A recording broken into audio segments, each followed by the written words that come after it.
اعوذ باللہ السمیع العلیم العظیم الحفیظ بوجہ الکریم والسلطان القدیم من الرجس الخبیث المخبث الشیطان اللعین الرجیم وخبیلہ ونفخہ ونفسہ وہمزہ بسم اللہ الرحمن الرحیم۔ تمام نبیوں کے سردار حضرت محمد صلی اللہ علیہ وآلہ وسلم اور تمام مذاہب کے سردار دین اسلام کے پیروکار السلام علیکم۔ آج کی گفتگو جو ہے وہ قدوۃ السالکین زبدۃ العارفین سید الطائفہ حضرت ابراہیم بن ادہم بن منصور رحمۃ اللہ علیہ پر ہے۔ کوئی بھی ایسا مذہب نہیں ہے کہ جس نے ان پہ گفتگو نہ کی ہو۔ تین کو تو میں بھی سن چکا ہوں، ہندوؤں کو اس ولی کامل کی شان بیان کرتے ہوئے، عیسائیوں کو اس ولی کامل کی شان بیان کرتے ہوئے، اور مسلمان تو خیر اولیاء کرام کو مانتے ہی۔ عیسائیوں کے اندر اگر پاکستان سے کسی آدمی نے میٹرک کیا ہے تو پاکستان کے اندر میٹرک کے انگلش کی نصاب کے اندر کتاب کے اندر ابو بن ادہم کے نام سے ایک نظم آپ کو ملے گی۔ یہ باٹ کیمبل نے لکھی ہے، یہ عیسائی پاسٹر تھا چرچ کے اندر، اس نے لکھی ابو بن ادہم کے نام سے آپ جانتے ہیں، اور یہ اصل میں یہی ہے ابراہیم بن ادہم۔ یہ لفظ جو ہے یہ ادہم ہے۔ ادہم ہماری اردو کے اندر بہت سارے پروننسیشنز جو ہیں وہ ایسے ہیں کہ وہ ہم نے تھوڑے سے چینج کر کے اڈاپٹ کر لیے۔ اردو میں ہم لوگ جب اردو زبان ہی ایسی ہے کہ اس کے اندر بہت سے الفاظ جو ہیں وہ دوسری زبانوں سے لائے گئے ہیں، عربی سے لائے گئے ہیں، انگلش سے لائے گئے ہیں، اور بھی زبانوں سے لائے گئے ہیں۔ تو وہ جب اس زبان سے لفظ اردو میں آتا ہے تو وہ جو بھی لوکل لوگ ہوتے ہیں وہ اپنی آسانی کے لیے اس کو اڈاپٹ کر لیتے ہیں۔ عربی کے بہت سے الفاظ ہیں کہ جس کے پروننسیشن ہماری اردو میں ٹھیک نہیں ہے، لیکن اب ہم اس کو غلط نہیں کہیں گے۔ جیسے ہم جبرائیل بولتے ہیں، میکائیل بولتے ہیں، تو قرآن مجید جب ہم پڑھتے ہیں تو کل من کان عدوا لجبریل و میکالا، وہ جبریل ہے، لیکن اب ہم غلط نہیں کہیں گے، انہوں نے اختیار کر لیا ہے۔ تو ہاں یہ ہے کہ پروننسیشن، وہ پروناؤنس کرنے سے، اس لفظ کو بولنے سے اگر معنی چینج ہوتے ہیں تو پھر ہمیں فوراً سے اس کو چینج کر لینا چاہیے۔ ادہم جو ہے یہ اس کا معنی مشکی گھوڑا، ادہم کا معنی۔ ادہم ابراہیم بن ادہم جو ہیں، ایک جگہ میں پڑھتا ہوں ابراہیم ان کا اصل نام ہے، والد کا نام ادہم ہے، ان کے والد کا نام سلیمان ہے، ان کے والد کا نام منصور ہے، اور ان کے والد کا نام ناصر، ان کے والد کا نام عبداللہ۔ لیکن ایک جگہ میں نے سلیمان نہیں پڑھا، ابراہیم بن ادہم بن منصور۔ یہ ان کی جو نسل ہے وہ کوفہ میں، یہ عربی نسل ہے، یہ کوفہ کے اندر جو ہے یہ پیدا ہوئے، یعنی ان کا خاندان جو ہے۔ پھر کوفہ سے مائگریشن بلخ کے اندر آ کر، جو اب رشیا کی اسٹیٹ میں آ جاتا ہے، وہاں آ کر یہ بسنے لگ گئے۔ اب اس کے اندر دو سٹوری ہیں۔ ایک تو جو ہم کامن بچپن سے سنتے آ رہے ہیں کہ ابراہیم بن ادہم جو ہیں، ابراہیم جو ہیں، یہ ان کا خاندان جو ہے وہ حکومت کیا کرتا تھا۔ لیکن ایک کتاب مجھے ملی ہے، تذکرہ خواجگان چشت جو ہے، یہ کتاب جو ہے حضرت الہدیہ نے لکھی ہے، ان کا نام ہدیہ نام ہی ان کا جو ہے وہ یہ ہے۔ وہ کہتے ہیں کہ یہ کتاب خواجہ میری چشتی رحمہ اللہ تعالیٰ نے خواب کے اندر اس کتاب کو بڑا پسند کیا ہے۔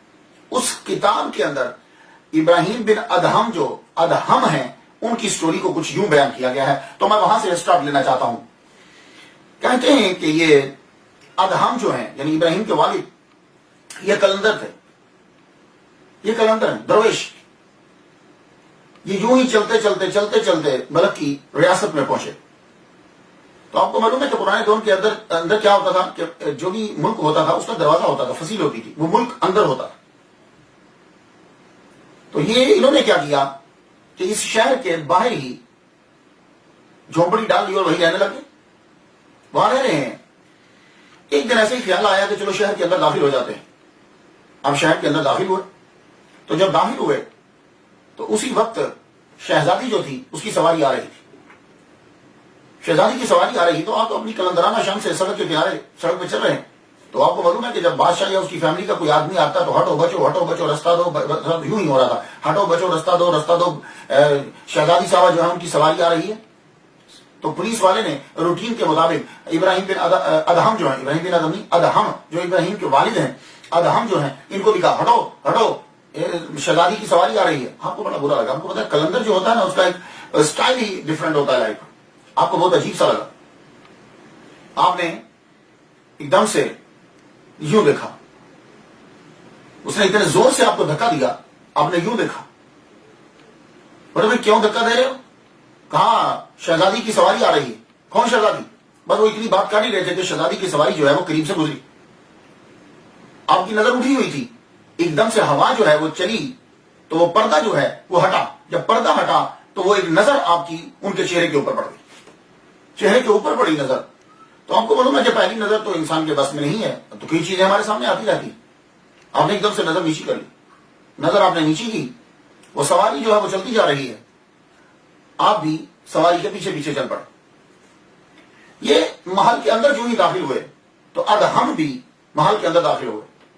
محل میں داخل ہوئے، آگے بادشاہ سے ملاقات ہو گئی. لوگ بیٹھے ہوئے دربار ہے. بادشاہ پوچھتا ہے کہ ان سے پوچھو یہ کیوں آئے ہیں. وزیر آگے بڑھا، ادہم سے پوچھتا ہے رحمت اللہ علیہ سے، آپ کیوں آئے ہیں؟ اب کلندرانہ شان دیکھیے، یوں چہرہ مبارک اٹھایا اور فرمانے لگے بادشاہ سے جا کے بولو ہم تمہاری بیٹی سے شادی کرنا چاہتے ہیں، ہمیں اللہ نے آرڈر دیا ہے. بادشاہ ایسا جملہ برجستہ آدمی ایک عام گھر کے اندر جا کے نہیں کہتا کہ میں تمہاری بیٹی سے شادی کرنا چاہتا ہوں، وہ کسی اور کو بھیجتا ہے. لیکن یہ کلندر بادشاہ کے دربار میں کھڑا ہو کے کہہ رہا ہے کہ میں تمہاری بیٹی سے شادی کرنا چاہتا ہوں. ایک دم بادشاہ چپ کر گیا، کیونکہ گفتگو ہی ایسے دبدبے کے ساتھ تھی. بادشاہ کیا جواب دے؟ بادشاہ نے قریب بلا لیا. تمہارا اصل نسب کیا ہے؟ اب بتانے لگے. کلندر بتانے لگا میں کس کا بیٹا. بتا رہے ہیں میرے باپ کا نام، میرے باپ کا نام، میرے باپ کا نام. اور اپنا شجرہ جو ہے یہ ان کا سیدھا جا کے ملا حضرت عمر فاروق رضی اللہ تعالیٰ عنہ سے. تو حضرت عمر فاروق رضی اللہ تعالیٰ عنہ کی اولاد سے جب شجرہ نسب بتایا، کہنے لگا بھائی خاندان تو تمہارا بہت اچھا ہے. اچھا ہم سوچ کر تمہیں جواب دیں گے، تم 3 دن کے بعد آنا. تو ادہم جو ہیں وہ چلے گئے اپنے خیمے میں 3 دن سے عبادت کر رہے. 3 دن کے بعد پھر دربار میں آ گئے. دربار لگا ہوا، بادشاہ کی نظر پڑی. وزیر سے کہنے لگے یار یہ تو آ گیا. کہا بادشاہ آپ نے جو ذہن میں سوچا ہے اسے چھوڑیے، آپ اپنی بیٹی کی بیاہ اس کے ساتھ کریں گے، لوگ کیا کہیں گے؟ تو کہا میں زبان دے چکا ہوں، کہا آپ چھوڑیے، آپ اٹھ کے دربار سے چلے جائیے، میں ہینڈل کرتا ہوں اسے. وزیر آیا، کہنے لگا دیکھو بھائی یہ ہیرا دیکھ رہے تو، یہ کبوتر کے انڈے کے برابر، کبوتری کے انڈے کے برابر دیکھ رہے تو، یہ اصل میں ایک ہے. تم جاؤ اس طرح کا ایک اور لے آؤ، پھر ہم اسے ملائیں گے اور بیٹھ پھر ہم شادی جو ہے وہ کر ڈالیں گے بادشاہ اپنی بیٹی کی تمہارے ساتھ. اچھا تمہیں یہ اتنا جو ہے وہ موتی چاہیے؟ کوئی بات نہیں. کیا کلندرانہ شان ہے. وہاں سے چلتے ہوئے سمندر کے کنارے پہ پہنچے. وہاں کیا کیا انہوں نے کہ رستے سے ایک ڈول لیا. آپ نے کبھی کنویں دیکھا ہو گاؤں میں جا کے، تو وہ ڈول کو کنویں میں ڈالتے ہیں اور وہ ڈول پانی کا بھر کے باہر آ جاتا ہے. وہ لے کر یوں کنارے پہ بیٹھ کے پانی کو یوں پکڑ کے باہر نکال رہے یوں، یعنی اس میں سے پانی لیتے اور لے کر پانی جو ہے وہ کنارے پہ پھینکتے، یوں پکڑتے پانی. تو کیا کبھی دریا اور سمندر اس طرح خالی ہوئے؟ کوئی آدمی اگر ڈول لے کر دریا کے کنارے پہ بیٹھ جائے اور پانی نکال کے پھینکنے لگ جائے، ایک عام آدمی کو بھی پتا ہے کہ میں دریا کو خالی نہیں کر سکتا. ایک عام آدمی بھی جانتا ہے کہ میں سمندر کو خالی نہیں کر سکتا. لیکن یہ ایک ادا ہے. اب آپ خالی کر رہے ہیں، شام ہو گئی. حضرت خضر علیہ السلام آگے، کہنے لگے بھائی کیا کر رہے ہو؟ اب یقیناً اللہ نے بھیجا ہو، کیا کر رہے ہو؟ کہا بادشاہ نے موتی منگوایا ہے، اب یہ پانی خالی ہو تو نیچے سے موتی لوں نا. اب مسکرا پڑے، کہنے لگے اس طرح خالی نہیں ہوگا، رکو. ایک دم سے خضر علیہ السلام نے توجہ ڈالی، پانی میں تموج پیدا ہوا اور یہ ایسے کتنے ہی موتی سیب سمیت جو ہیں وہ اٹھا کے کنارے پہ پھینک دیے. آپ پھر اس میں سے ڈھونڈنے لگے تو جو کبوتری کے انڈے کے برابر تھے وہ آپ نے بیچ میں سے نکالے 12، نکال کے باقی سب جو ہے وہ اندر پھینک دیے. نکال کے آپ نے اپنے یوں کلا کے اندر وہ پگڑی جو تھی اس کے اندر رکھ لیے. رکھنے کے بعد آپ ویٹ کرنے لگے، اب صبح ہو دربار لگے. جو ہی دربار لگا آپ دربار کے اندر پہنچ گئے. دربار میں جب آپ پہنچے تو بادشاہ کو کہتے ہیں جا کے تم نے جو تمہارے وزیر نے موتی کہا تھا میں لے آیا ہوں. ایک دم سے یوں آپ نے اپنا ٹربا اپنا پگڑی اتاری، بیچ میں سے 12 اتنے بڑے موتی شاید بادشاہ نے بھی نہ دیکھے ہوں، سارے اس کے سامنے رکھ دیے. اب جب رکھے تو بادشاہ نے وزیر سے کہا وزیر دیکھ اس نے تو شرط بھی پوری کر دی. اب میرا دل بھی یہی کہتا ہے کہ یہ اللہ کا حکم ہے, مجھے اپنی بیٹی کا بیان اس کے ساتھ کر دینا چاہیے. وزیر کہنے لگا حضور کیوں پریشان ہوتے ہیں, پتہ نہیں کہاں سے لے آیا ہوگا, کیا شاید کوئی جادو کیا ہوگا, چھوڑیے مت کیجیے, میں اسے سنبھالتا ہوں. کہنے لگا اچھا. بادشاہ اٹھ کے چلے گئے. اب وزیر آیا, جو ہی بادشاہ غائب ہوئے وزیر نے درباروں کو حکم دیا اس کلندر کو دھکے مار مار کے دربار سے باہر نکالو اور کہا آئندہ کے بعد دربار میں مت آنا. آپ کچھ نہیں بولے. کہنے لگے تم نے جو کہا وعدہ بھی کیا, وعدہ خرابی کیوں کرتے ہو. باہر آ گئے. جو ہی آپ کو دربار سے نکالا گیا, آپ واپس اپنے خیمے میں جب پہنچے, اپنی کٹیا میں جب آپ پہنچے واپس, ادھر سے لڑکی کو, شہزادی کو پیٹ میں درد شروع ہو گیا. اتنا درد ہوا کہ علاج کسی حکیم کو کچھ سمجھ نہیں آ رہا. آخر اعلان یہ کر دیا گیا, بیٹی کی کیفیت ایسی ہو گئی کہ وہاں کا جو حکیم تھا اس نے یہ کہا کہ یہ میرا خیال ہے کہ یہ لا علاج ہے. کہ آپ دیکھیے اس حکیم صاحب نے تو انتہا کر دی, کہنے لگے آپ کی بیٹی مر گئی ہے. یہ کہنا تھا کہ قرآن برپا ہو گیا. بادشاہ نے دیوانگی کے عالم میں یہ کہا جاؤ بلاؤ اس کلندر کو, بلا کے لگا لاؤ, یہ اس کی بد دعا لگی ہے, میری بیٹی نہیں مر سکتی. آپ نے اکثر یہ جملہ, میری بیٹی نہیں مری, میری بیٹی زندہ ہے. سب کہہ رہے ہیں کہ آپ کی بیٹی فوت ہو گئی. لیکن دربار میں جب حکم ہوا کہ جاؤ انہیں ڈھونڈ کے لاؤ, تو ان کا خیمہ تو بندوق تھا کہ شہر کے باہر رہتے ہیں, جائے ان کو لے کر آئے. جب ادہم خیمے میں دربار میں داخل ہوئے محل میں, تو آپ کو ایسے حکیم لایا گیا.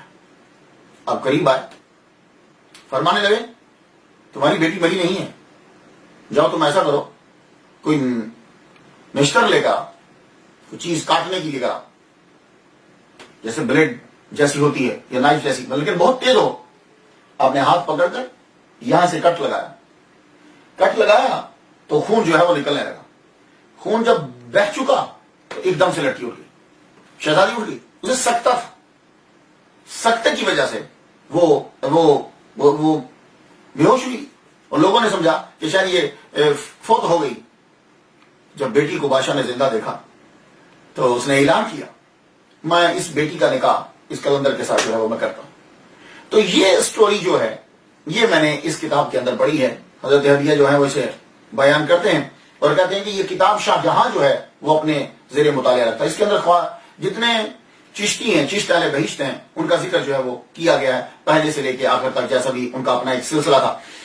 تو یہ ادہم جب نکاح ہو گیا تو اب بادشاہ نے کہا کہ تم دونوں میری بیٹی سے نکاح کر لیا کہ تم میرے محل میں رہو. اب کیا لگے, نہیں ہم کلندر ہیں, یہ ہماری بیوی ہے, یہ بھی اسی طرح ہی رہی.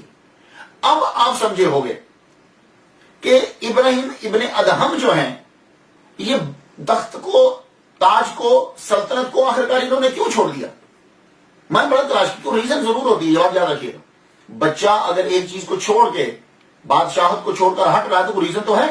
تو میں یہ ریزن تلاش کرنے لگا کہ سب لوگ یہی بیان کرتے ہیں کہ ابراہیم ابن ادہم جو ہیں انہوں نے سلطنت کو چھوڑ دیا, تخت کو چھوڑ دیا, لوگ زور لگاتے رہے, دولت کو. وجہ کیا ہے, کچھ وجہ بھی تو بتا دو, کوئی نہ کوئی تو وجہ ہوگی نا, یہ نہیں نا, کیونکہ یہ عالم اسباب ہے. تو وجہ یہی تھی کہ آپ کے جو والد گرامی ہیں ادہم جو ہیں وہ خود کلندر تھے. تو اصل میں جو سلطنت تھی بلخی وہ آپ کے نانا کی ہے. تو ظاہر ہے جب ماں جو ہے وہ شہزادی ہے تو خاندان تو وہی گردانا جائے گا. لیکن ادہم نے یہ کہا کہ میں محل میں نہیں رہ سکتا. آپ نے وہاں ڈیرا, اللہ تعالیٰ نے ان کو پھر ایک بیٹا عطا کیا جس کا نام ابراہیم رکھا. اب آپ سمجھ گئے, یہ ہیں ابراہیم بن ادہم. یہ ایک لحاظ سے میں نے آپ کو سٹوری بتلائی. تو ابراہیم بن ادہم جو ہیں, ابراہیم جو ہیں ان کی تربیت پھر ادہم نے کی, خود کلندر نے کی. اور یہ ابراہیم ابن ادہم حضرت عمر فاروق رضی اللہ تعالیٰ عنہ کی اولاد سے. اب ان کی تربیت سب سے پہلے آپ نے اپنے والد گرامی سے پڑھا ہے. اور جب آپ بڑے ہوئے تو آپ کی والدہ, بادشاہ جو ہے وہ آتا تھا, بادشاہ آتا اپنی بیٹی کو ملنے کے لیے, اپنے نواسے کو ملنے کے لیے, لیکن لے جا نہیں پاتا تھا, اجازت نہیں. بارہا اس نے یہ کہا کہ آئیے محل میں رہیے, لیکن آپ نے کہا نہیں, جب تک میں زندہ ہوں میں اسی کٹیا میں رہوں گا اور تبلیغ کرتا ہوں. ان کا ایک اپنا انداز تھا. جب یہ دونوں دنیا سے چلے گئے تو اب نانا ابراہیم ابن ادہم کو اپنے محل کے اندر لے گئے. اب آپ سٹوری سمجھ گئے. تو اب ان کی پرورش جو ہے وہ محل میں ہونے لگی. اب محل میں, اب وہ پچھلا کٹ ہوا, اب سلطنت شروع ہوئی. تو جب نانا دنیا سے چلے گئے تو چونکہ نانا کی کوئی نرینہ اولاد نہیں تھی تو نانا ابراہیم بن ادہم کو اپنا ولیعہد بنا گئے. تو جب ولیعہد بنا گئے تو نانا کی دنیا سے چلے جانے کے بعد بلخ شہر کی حکومت، وہ سلطنت ابراہیم بن ادہم کے ہاتھ آ گئی. اب آپ جو ہے وہ سلطنت کرنے لگے تو تخت نشین ہوئے. عدل و انصاف، شرم و حیا، سکون ہی سکون. رحمت اللہ علیہ نے اس لیے تو شادی نہیں کی تھی کہ میرا بیٹا جو ہے وہ سلطنت کو سنبھالے گا، نہیں. یہ قلندر جانتے ہیں ان کی نظر جو ہے وہ لوہے محفوظ پر ہوتی. ابراہیم بن ادہم جب بادشاہ بن گئے تو تنہائی میں جب ہوتے، کسی چیز کو بھی دیکھتے، غور کر رہے ہوتے تو لگتا کہ جیسے یہ چیز بول رہی ہے. ایک دفعہ آپ اپنی انگوٹھی کو دیکھ رہے تھے، انگوٹھی پہ نظر پڑی تو انگوٹھی سے آواز آتی ہے، تم کو اس کام کے لیے پیدا نہیں کیا گیا، تم اس کام کے لیے نہیں آئے دنیا میں. تو سمجھتے کہ شاید کوئی خیال ہے. آدمی جب کسی چیز پہ نظر ڈالتا ہے تو ایسے لگتا ہے کہ جیسے اس کے اندر سے آواز آ رہی ہے، حالانکہ ایسا نہیں ہوتا، وہ خیال ہوتا ہے اس کا. تو انہوں نے بھی یہی سمجھا. جب کبھی کسی زیور کو دیکھتے، مالا کو دیکھتے، جب کبھی کسی چیز پہ نظر پڑتی تو وہ یہی سمجھتے کہ خیال ہے. لیکن ایک مرتبہ تو حد ہو گیا. آپ شکار کرنے کے لیے جا رہے ہیں، شکار کے پیچھے جب بھاگے تو وہ شکار آپ کے نشانے پہ تھا کہ ایک دم سے مڑ کے اس نے یہ کہا، ابراہیم بن ادہم تجھے ان کاموں کے لیے نہیں اللہ تعالیٰ نے پیدا کیا. تو ہو سکتا ہے کہ یہ بھی میرا خیال ہو، لیکن اب خیال تو نہیں، تو آواز آ رہی ہے، جانور بول کے بتا رہا ہے. تو ٹرننگ پوائنٹ جو ہے وہ کیا پوائنٹ تھا کہ آپ محل کے اوپر والے کمرے میں سوئے ہوئے، رات بھیگ گئی ہے، رات گہری ہو چکی. دربان جو ہے وہ بھی بیچارے اونگ رہے ہیں. ایک دم سے آپ کو آواز آئی کہ کوئی آدمی کوئی چل رہا ہے، اوپر چھت کے اوپر کوئی چل رہا ہے، اس کے پاؤں کی آواز ہے. آپ نے کہا کیا جگاؤں میں دربانوں کو اور پتا کراؤں، خود ہی دبے پاؤں چل پڑے. اوپر گئے تو ایسے آواز دیتے ہیں، کون ہے بھائی؟ اندھیرا تھا، کون ہے چھت پہ؟ تو وہیں سے آواز آتی ہے، میں ہوں، اپنے اونٹ ڈھونڈ رہا ہوں، میرا اونٹ گم گیا ہے. آپ نے فرمایا کبھی چھتوں پہ اونٹ چڑھتے ہیں یار؟ کیسی باتیں کر رہے ہو؟ میں نے کہا اگر چھت پر اونٹ نہیں ملتے تو پھر یہ محل میں تخت و تاج میں تصوف و خدا بھی نہیں ملتا. پھر یہ ایک بات عجیب سی تھی. آپ آگے بڑھے آواز کی طرف، جب آگے بڑھے تو وہاں کچھ بھی نہیں کہ اگر چھت پر اونٹ نہیں ہوتے نا تو پھر یہ مال و دولت میں دنیا کے اندر پھر خدا بھی نہیں ملتا. یہ تھا آخری پوائنٹ. اب صبح ہوئی، دربار لگایا. بڑی عجیب سی کیفیت، بڑی عجیب سی کیفیت. یہ رات کا واقعہ کیا تھا یار؟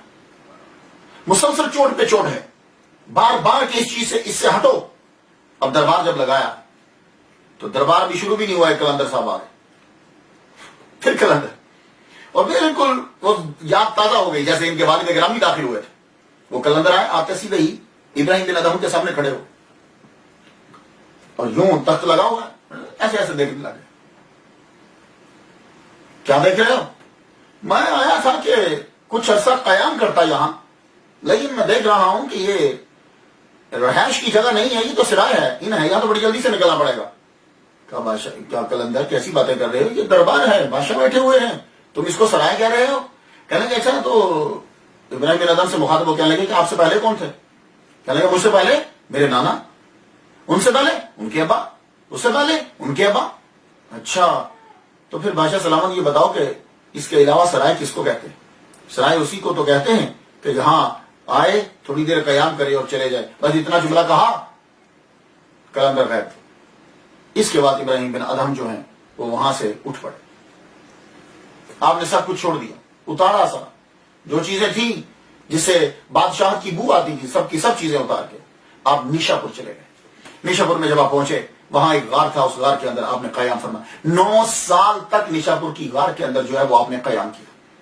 صرف جمعرات کو نکلتے تھے، نکلنے کے بعد سیدھا پہلے جنگل جاتے، جنگل جا کے وہاں سے لکڑیاں کاٹتے، لکڑیاں کاٹنے کے بعد گٹھا اپنے سر پہ اوپر اٹھاتے، گٹھا اٹھا کے بازار میں لے جاتے اور چوک میں رکھ کے کہتے آؤ پاک مال، اور پاک مال دو اور پاک مال لو. وہ جب مال بک جاتا اس کے 2 حصے کرتے، ایک اسی وقت خیرات کرتے تھے اور آدھی رقم سے کھانا خریدتے.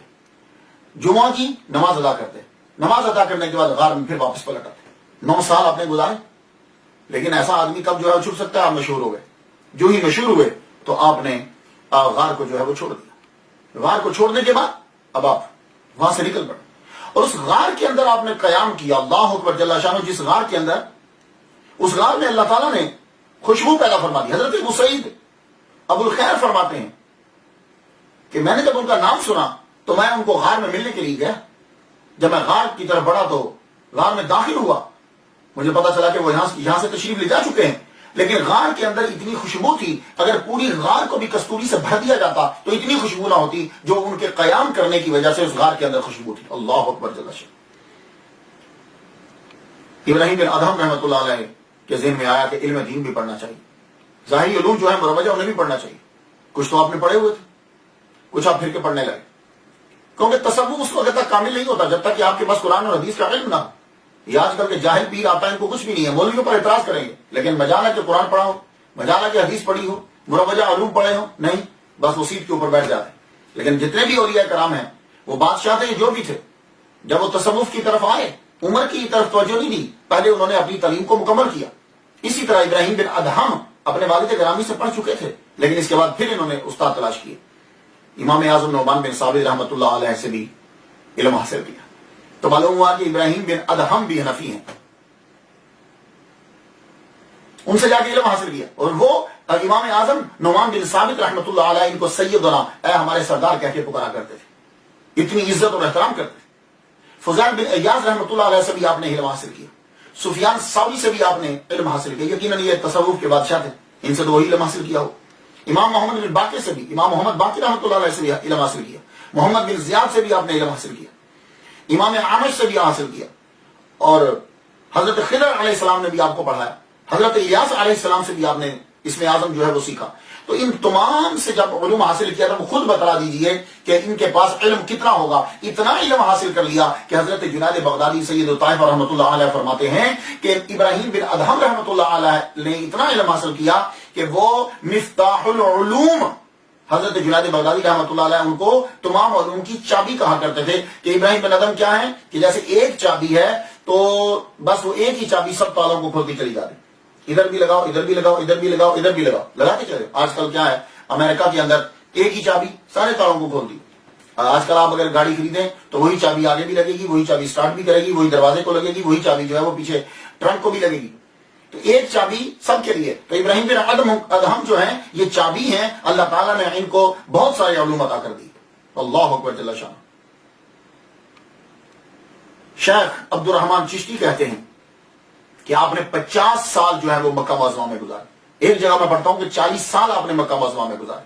تو پرانے جتنے بھی اولیاء کرام تھے وہ زیادہ تر مکہ معظمہ کی مجاورت میں گزار دیتے تھے. وہاں لوگوں کو زمزم پلاتے، وہاں اولیاء کرام جاتے ہی وہی تھے، رہتے ہی وہی تھے، اور یہ بھی وہیں رہے. وہاں جا کر انہوں نے بہت ساری جگہوں سے تصوف کا علم جو ہے وہ حاصل کیا. ان میں سے سفیان ثوری ہیں اور فضیل بن ایاز رحمۃ اللہ علیہ بھی. ایک جگہ آپ نہیں رکتے تھے، جہاں آپ کی مشہوری ہو جاتی آپ وہاں سے چل پڑتے. میں یہ سوچتا تھا کہ یہ عیسائی لوگ جو ہیں یہ کیوں تعریف کرتے ہیں ابراہیم بن ادہم رحمۃ اللہ علیہ کی. یہ میں سوچا کرتا تھا کیونکہ ابو بن ادہم پہ نظم لکھی گئی. تو ایک جگہ مجھے ایک روایت ملی ہے، اب وہ کسی نے ڈال دی ہے یا کیا ہے، وہ یہ ہے کہ عیسائیوں کے اندر یہ کانسیپٹ ہے کہ ابراہیم بن ادہم رحمۃ اللہ علیہ نے پہلے جو شروع میں تعلیمات جن لوگوں سے حاصل کیا ان میں سے ایک عیسائی پادری بھی ہے. تو ہو سکتا ہے کہ اس وجہ سے، یہ مطلب نہیں ہے کہ عیسائی ان کو عیسائی مانتے ہیں، ان کو نان کرسچن ہی بولتے ہیں، لیکن وہ کہتے ہیں کہ تعلیم ان سے بھی حاصل کیا. ہو سکتا ہے کہ یہ بھی ایک ریزن ہو. ابو بن ادہم جو بولتے ہیں، ابو بن ادہم جو نظم لکھی گئی، پوئم لکھی گئی، اس کی ریزن جو ہے وہ یہ بھی ہو سکتی ہے. آپ جب فقیری کی زندگی آپ نے اختیار کی تو آپ کا گزر بسر جو ہے وہ کس چیز پہ ہوتا تھا؟ تو زیادہ تر آپ جو کرتے تھے وہ یہ کہ آپ کام کرتے تھے اپنے ہاتھ سے. ان میں دو کام ہیں آپ کے، ایک لکڑیاں کاٹنا اور دوسرا کھیتوں کی رکھوالی کرنا. یہ دو کام، یہ دونوں کام جو ہیں یہ سب سے غریب طبقہ کرتا تھا یہ کام. تو حضرت ابراہیم بن ادہم رحمۃ اللہ علیہ نے اپنی زندگی میں یہ دو کام اختیار کیے. حالانکہ میں یہ دیکھتا ہوں کہ فقیر جب فقر تصوف اختیار کرتا ہے وہ کام چھوڑ دیتا ہے، لیکن انہوں نے یہ کام جاری رکھے اور یہ دو کام ہی کرتے تھے. یا لکڑیاں کاٹ کے بیچتے تھے اور یا باغ کی اور کھیت کی رکھوالی کرتے تھے. میں سوچ میں پڑ گیا کہ وہ یہ کام کیوں کرتے تھے، وہ یہ کام کیوں چھوڑا کیوں نہیں انہوں نے، جبکہ ان کے مریدین کی تعداد بہت زیادہ، ان کے چاہنے والوں کی تعداد بہت زیادہ، اور ان کو کام کی ضرورت بھی نہیں، وہ خود بھی نہیں کھاتے، بلکہ ان کے بھوکے رہنے سے خوش ہوتے ہیں. ایک مرتبہ تو کھانا ان کو نہیں ملا, انہوں نے اسی خوشی پہ 100 نفل پڑھ دیے کہ آج مجھے کھانا نہیں ملا, میں بھوکا ہوں. لو اندازہ کیجیے. تو وہ آدمی یہ دو کام کیوں کر رہا ہے؟ تو سن لیجئے, یہ اللہ تعالیٰ کی عطا ہوتی ہے. آپ ایک دفعہ جا رہے ہیں کہ اولیاء کرام جو ہیں, شیوخ جو ہیں, وہ بیٹھے ہوئے, شیوخ جو بیٹھے ہیں, تو آپ ان کے پاس بیٹھنا, یہ ابتدا ہے, آپ نے ان کے پاس بیٹھنا چاہا تو شیوخ نے کہا نہیں ابراہیم تم ہمارے پاس نہیں بیٹھ سکتے. کہا کیوں؟ کہا اس لیے کہ ابھی تک تیرے اندر سے حکومت کی بو آتی ہے. یہ ہے جملہ کہ جس جملے کو ختم کرنے کے لیے, یا جس سوچ کو ختم کرنے کے لیے, یا نفس کو یہ بتلانے کے لیے کہ دیکھو ہمارے اندر حکومت کی بو نہیں ہے, تو وہ کام اختیار کیے کہ جس کام کے اندر عاجزی کا اظہار بھی ہوتا ہے اور نفس جو ہے وہ مرتا ہے. تو یہ دو کام طبقے کے سب سے کم تر لوگ جو ہے وہ کرتے ہیں. جو غریب ترین ہوتا ہے, لکڑیاں کاٹنا, بھلے جس کا بھی ہاتھ پڑتا ہوگا وہ یہ کام نہیں کرتا. کوئی بہت غریب آدمی ہو جو اس دور میں کام کرتا, تو اب لکڑیاں کاٹتے تھے اور یہ باغبانی جو ہے وہ یہ کرتے, یعنی اس کی رکھوالی کرتے. یہی دو وہ کام کرتے. اور پھر آپ کو علامہ ذہبی رحمۃ اللہ علیہ نے کہا ہے کہ آپ ابراہیم علیہ السلام کے زیادہ جو ہیں وہ مشابہ تھے. ابراہیم علیہ السلام کے زیادہ مشابہ تھے, اس کی وجہ کیا ہے؟ یہ جملہ کیوں بولا گیا کہ ابراہیم بن ادھم رحمۃ اللہ علیہ ابراہیم علیہ السلام کے زیادہ مشابہ تھے؟ تو کیا شکل و صورت سے؟ وہ تو خیر میں نے دیکھا نہیں ہے, لیکن جب میں کتابوں کو پڑھتا ہوں تو مجھے معلوم ہوتا ہے کہ ان کے اندر ایک صفت تھی جو صفت حضرت ابراہیم علیہ السلام کے اندر تھی. حضرت ابراہیم علیہ السلام کے اندر کیا صفت تھی؟ ابراہیم علیہ السلام کے اندر صفت یہ تھی کہ وہ خود لوگوں کو بلا کے کھانا کھلاتے تھے, اور یہی صفت جو ہے وہ حضرت ابراہیم بن ادھم رحمۃ اللہ علیہ کے اندر تھی. آپ جاتے, لکڑیاں کاٹتے, ان کو بیچتے, بیچنے کے بعد کھانا لا کے اپنے مریدوں کو خود دیتے,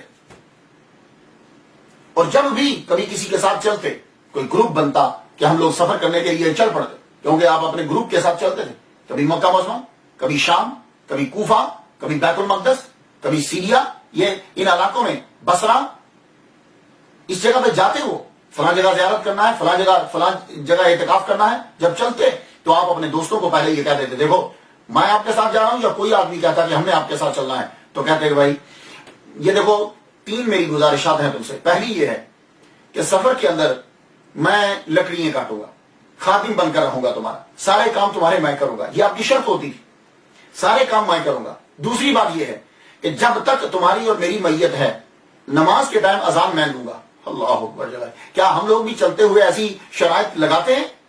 تو آپ فرمایا کرتے تھے اذان میں دوں گا. اور یہ کام کون کرتا ہے؟ اذان دینا, کھانا پکانا, لکڑیاں کاٹنا. آپ کو معلوم, تو بس یہ وہ چیز تھی کہ جس کو وہ ختم کرنا چاہتے تھے. اذان میں دوں گا, لکڑیاں میں کاٹوں گا, اور فرماتے تھے کہ جو بھی چیز مجھے ملے گی میں سب میں مساوی تقسیم کر دوں گا. تو یہ 3 چیزیں آپ یہ صفات دیکھ لیں. اس لیے آپ کو کہا گیا ہے کہ ابراہیم بن ادھم رحمۃ اللہ علیہ سب سے زیادہ ابراہیم علیہ السلام سے مشابہ, یعنی حضور کے بعد جو گفتگو اولیاء کرام میں کی جا رہی. اور آپ اپنے دوستوں کا اتنا خیال رکھتے تھے, کوئی آدمی آپ کے پاس رہتا, مہینے کئی دن گزر جاتے, اس کو کئی عرصہ گزر جاتا آپ کا, کئی وقت گزر جاتے, پھر بھی جب وہ جانے لگتا تو آپ فرماتے یار, عرض کرتے اسے, یعنی آپ کی کیفیت یوں ہوتی, تم رک جاؤ نا, اور تھوڑا سا رک جاؤ, تو میرے پاس رہ جاؤ, میں تمہاری اچھی طرح سے ابھی خدمت نہیں کر پایا, میرے پاس رہ جاؤ. یہ آپ یہی صفت جو ہے وہ حضرت ابراہیم علیہ السلام کی تھی. ابراہیم علیہ السلام بھی ڈھونڈ کے لوگوں کو لاتے کہ آپ لوگ جو ہے وہ کھاؤ, میرے پاس رہو. ایک مرتبہ آپ ایک مسجد میں اپنے دوستوں کے ساتھ ہیں, تو وہاں جب پہنچے, ذکر و اذکار کی محفل شروع ہے, رات ہو گئی. رات جب ہوئی تو ایک دم سے بڑی تیز آندھی چلی. ابراہیم بن ادھم رحمۃ اللہ علیہ اٹھے, اٹھ کے دروازے کے سامنے یوں کھڑے ہو گئے. آندھی چلی, تو آندھی جب چلتی ہے تو دروازہ مسجد کا ٹوٹا ہوتا ہے, یہ مسجد کے اندر سارے ذکر و اذکار میں مشغول ہیں. اب جب ہوا چلے گی تو ایک دم سے ہوا کا ریلا جو ہے وہ اندر کی طرف آئے گا. آپ دروازے پہ جا کے کھڑے ہو گئے. کسی نے پیچھے پوچھا ذکر چھوڑ کر دروازے پہ کیوں کھڑے ہو گئے ہو؟ کہنے لگے ہوا بہت تیز چل پڑی ہے, میں چاہتا ہوں کہ جب اس کا زور آئے تو وہ سب سے پہلے میرے جسم پر پڑے. تم لوگ محفوظ رہو, تم اللہ تعالیٰ کے ذکر میں مشغول رہو, اور میں جو ہے وہ تمہاری حفاظت کرتا. اللہ اکبر جل شان. تو انسان ہوتا ہی وہ ہے, خیر الناس من ینفع الناس, بہتر انسان وہ ہے جو دوسروں کو زیادہ سے زیادہ نفع پہنچاتا ہے. اللہ اکبر جل شانہ. اور مہمانوں کی خدمت میں کوئی فرق نہیں کرتے تھے, خود مزدوری کرتے, دوسروں کو کھلاتے. طبقات الاولیاء میں ہے کہ آپ نے فرمایا مہمان سے زیادہ کوئی اور چیز محبوب نہیں ہے, مہمان سے زیادہ کوئی اور چیز محبوب نہیں ہے. مہمان اپنا رزق لے کر آتا ہے اللہ تعالیٰ سے, جنت سے اللہ تعالیٰ کی طرف سے وہ اپنا رزق لے کر آیا ہے, رزق وہ لے کر آیا, کھا وہ اپنا رہا ہے, اور رزق اللہ کے ذمے ہے, اور اس کا اجر میرے لیے. اللہ اکبر جل شانہ. اس کا اجر جو ہے وہ میرے لیے. دوستوں کا اور مریدوں کا اتنا خیال رکھتے, دوسروں کو نفع اتنا پہنچاتے. حضرت سہیل فرماتے ہیں میں بیمار ہو گیا, میں ان کے ساتھ تھا, جو کچھ ان کے پاس چیزیں تھیں, جو انہوں نے لکڑیاں بیچ کے جو چیزیں کمائی تھیں وہ سب بیچ ڈالی, بیچ کے میڈیسن لی, دوائی لے کے میرے اوپر خرچ کر دی. جب وہ کم پڑ گئی تاکہ خچر بھی بیچ دیا, خچر بیچ کر میرا جو ہے وہ علاج کروایا. اور جب میں کچھ تھوڑا سا بہتر ہوا تو میں نے پوچھا خچر کہاں ہے؟ کہنے لگے وہ میں نے بیچ دیا ہے, میں نے تمہارے اوپر لگا دیا ہے. تو کہنے لگے اب ہم سفر کیسے کریں گے؟ کیا آپ کے کندھوں کے اوپر بیٹھیں گے؟ کیا ہم سفر آپ کے کندھوں پر بیٹھ کر کریں گے؟ تو آپ نے کہا ہاں تم میرے کندھوں پر ہی بیٹھو گے. تو حضرت سہیل کہتے ہیں کہ واقعی ابراہیم بن ادہم رحمۃ اللہ علیہ نے مجھے اپنے کندھوں پر بٹھا لیا, اور کندھوں پر بٹھا کر 3 منزل تک سفر کیا. منزلیں آپ کو پتا ہے, ایک destination, second destination, third destination. 3 رستے میں منزلیں ہوتی تھی, یہاں لوگ رکتے تھے. 3 منزلوں تک کندھے کے اوپر اٹھا کر مجھے اٹھایا اور جو ہے وہ سفر کروایا. اللہ اکبر جل شانہ. اللہ تعالیٰ نے ان کو زندگی کے اندر بارہا آزمایا. کچھ لوگ تو جب فقر اختیار کرتے ہیں تو دولت چھوٹ جاتی ہے ہر طرف, ان کے پیچھے دولت لگی رہی. ایک مرتبہ آپ جا رہے ہیں, آپ کو نماز پڑھنا ہے, نماز کے لیے وضو کی ضرورت ہے, وضو کے لیے پانی کی ضرورت ہے. تو آپ وضو کرنے کے لیے جب آپ نے ڈول ڈالا کنویں کے اندر, نیچے ڈالا, تو واپس جب کھینچا تو سونے کا بھرا ہوا. آپ نے دم دیکھا, نیچے پھینک دیا. دوبارہ سے ڈول کھینچا تو چاندی کا بھرا ہوا, موتی کا بھرا ہوا. یعنی بار بار دولت کی کوئی نہ کوئی قسم نکلتی آ رہی ہے. ڈول پھینک کے اللہ تعالیٰ کی بارگاہ میں عرض کرتے ہیں مالک میں ان چیزوں کو تیری رضا کی خاطر چھوڑ آیا ہوں. کہ اللہ میرا امتحان کیوں لیتا ہے؟ مجھے تیری ذات کی قسم تیرے علاوہ مجھے کوئی چیز محبوب نہیں, مجھے پانی چاہیے بس. اب آپ سوچئے آج کے دور کا پیر ہوتا تو کیا کرتا؟ پہلی مرتبہ چاندی نکلی کہ شاید اٹریکشن ہو جائے, آپ نے چاندی کو پھینک دیا. دوسری مرتبہ ڈول سونے کا نکلا, اس سے قیمتی کہ شاید یہ لے لیں, وہ پھینک دیا. پھر موتیوں کا ڈول آ گیا, اس سے بھی قیمتی, وہ بھی پھینک دیا. بتائیے ہم لاکن رکھ لیتے؟ ہاں ضرور رکھتے ہو, اللہ نے دیا, اللہ نے دیا. اللہ مجھے تو چاہیے. اللہ اکبر جل شانہ. اللہ تعالیٰ سے محبت جو ہے وہ اس قدر تھی آپ کو کہ آپ جب بیٹھتے تھے تو ہمیشہ دوزانوں بیٹھتے تھے. آج کل ہمارا طریقہ تو یہ ہے کہ ہم تو اپنے ماں باپ کے سامنے بھی بڑے اکڑ کے بیٹھتے ہیں, ٹانگیں پسار کر بیٹھتے ہیں. اور یہ نارمل حالت میں ہر وقت دوزانوں ہو کر بیٹھتے تھے. دوزانوں سمجھتے ہیں جیسے آپ تشہد میں بیٹھتے ہیں تحیات للہ پڑھنے کے لیے, دوزانوں ہو کر بیٹھتے. کسی نے پوچھ لیا حضور پالتی مار کر بیٹھیے, 4 زانوں بیٹھیے, یہ دوزانوں ہو کر بیٹھتے کیوں؟ جیسے شاگرد استاد کے سامنے بیٹھتا ہے, کیسے ایسے کیوں بیٹھتے ہیں؟ کہنے لگے ایک مرتبہ یوں ہی پالتی مار کے بیٹھا ہوا تھا, آواز آئی اللہ اکبر. ان لوگوں کی سماعت پر اور ادب پہ قربان جائیے, یہ ادب ہی تو ہوتا ہے. آواز آئی اے آدم کے بیٹے, کیا غلام اپنے آقا کے سامنے اس طرح بیٹھتے ہیں؟ تو کہنے لگے اس دن سے میں نے چھوڑ دیا, اب میں جب بھی بیٹھتا ہوں دوزانوں ہو کر بیٹھتا ہوں. اللہ, تو پھر اللہ تعالیٰ طاقت بھی عطا فرما دیتا. آپ کو عبادت کا شوق تھا. کون ہے کہ جو نہیں جانا چاہتا؟